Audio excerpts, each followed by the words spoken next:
Hey, what's up, everybody? My name is Evan Freiberger, and we have a little bit of severe weather, nothing too crazy coming up, so we're going to go over that on today's forecast and more. All right, first we're going to look at today's conditions. If we zoom into the southeast, you can see that there's a little bit of spotty rain over there in South Carolina. Some storms firing down here. We've actually had a report of a wall cloud on one of these storms, so wouldn't rule out a spin up down there in Florida. But yeah, mainly kind of clear right now, but that's going to change over the course of the day as there is a lot of instability. You can already see those storms building up in Mississippi right now. It should work its way into Alabama. Moving up a little bit further north here, you can see that it's pretty much clear across here on the East Coast going into Kentucky and Tennessee. Going up even further, current conditions over here in the Northeast. You can see it's pretty clear up there. A little bit of a cool down, but then it's going to warm right back up during the day. The same thing goes for Maine over there. Coming over to the Ohio Valley now, near the Great Lakes, you can see pretty clear over there as well. But if you look just over here near Minnesota and Wisconsin, we're starting to see a little line of storms form. Some of these storms could be severe. There's even a small tornado risk over here for Wisconsin, so make sure you are weather aware just in case there is a tornado warning. Have a plan in place to seek shelter if that happens. Coming over here to the North Dakota, Montana, and Wyoming region, you can see that there's really not much going on there as of currently. Continuing to come over to here, not much there either. Coming down to the south near California, Nevada, and Arizona. Expecting maybe a couple of showers to fire. I'm not expecting any of those to be severe. And then finally down here in this region of the United States where there's Texas and Oklahoma, we're expecting some severe weather to fire up and potentially some hail, some damaging winds, and a very small tornado threat are possible today, really all around in this area. So next we're going to go over the severe weather threat for today. Over here in Texas and Oklahoma, we have a 2 out of 5 for severe weather. That's a slight risk. And we also have a 1 out of 5 for severe weather around that, including parts of Colorado, Kansas, Oklahoma, Texas, and New Mexico. Coming over here, you can see there's also a 1 out of 5 over here in Alabama. I might chase this a little bit today. We'll see. So stay tuned just in case that does happen. But yeah, that includes parts of Tennessee and Alabama. Really just expecting some hail and some damaging winds over there. And then up here, that little severe threat, 1 out of 5 with that small tornado risk up there near Wisconsin, parts of Minnesota, and parts of Iowa there. Now going into tomorrow, it's going to be Texas, parts of New Mexico, parts of Oklahoma, Arkansas, Tennessee, Mississippi, and parts of Louisiana there.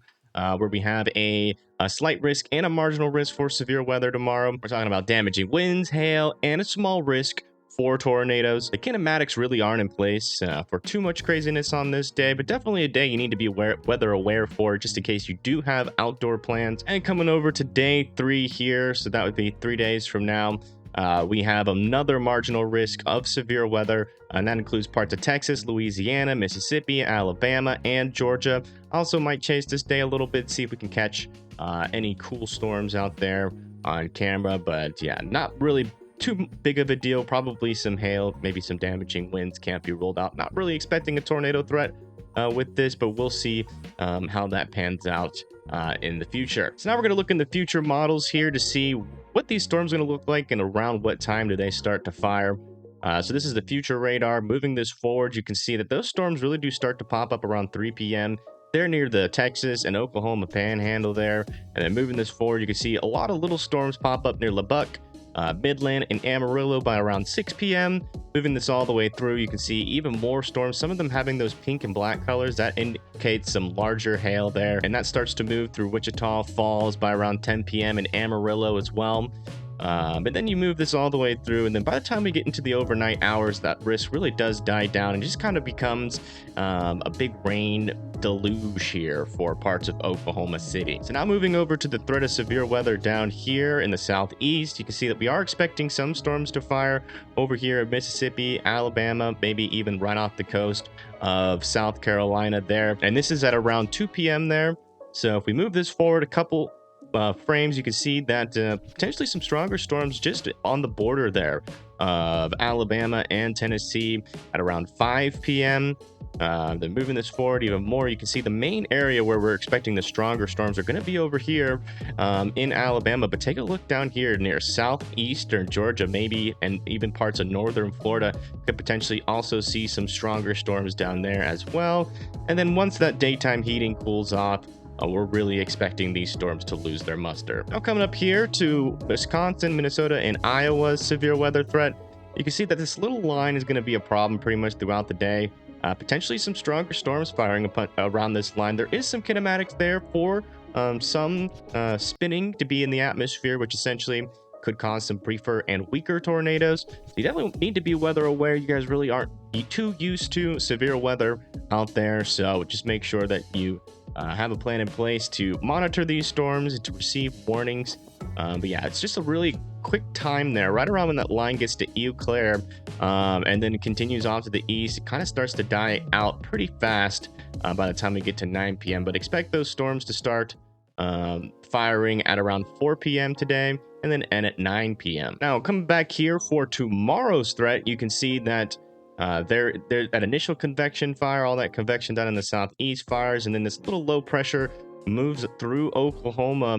It kind of sticks around and then interacts with some more moisture coming from the Gulf of Mexico, and you can see those storms start to fire at around 6 p.m. tomorrow near the Fort Worth, Dallas area, down near Austin, going towards Waco and Killeen, and they just kind of peter out pretty quickly with maybe some stronger storms hanging around near the San Antonio, Austin, and Killeen area once we get to 12 a.m. And then that threat starts to move into Little Rock. But again, there's not a lot of upper level and lower level shear associated with these storms, so we're not expecting too elevated of a tornado threat. And as I move this all the way through, you can see that line really dies down as we get into the nighttime hours. Now, if you notice down here, as the daytime heating picks back up in Mississippi and Alabama on the next day, talking about the 20th here, you can see that there is some increased convection down here. That is going to be why we're going to have this marginal risk for this area. And we are expecting to have popcorn summer-like storms here for Alabama yet again.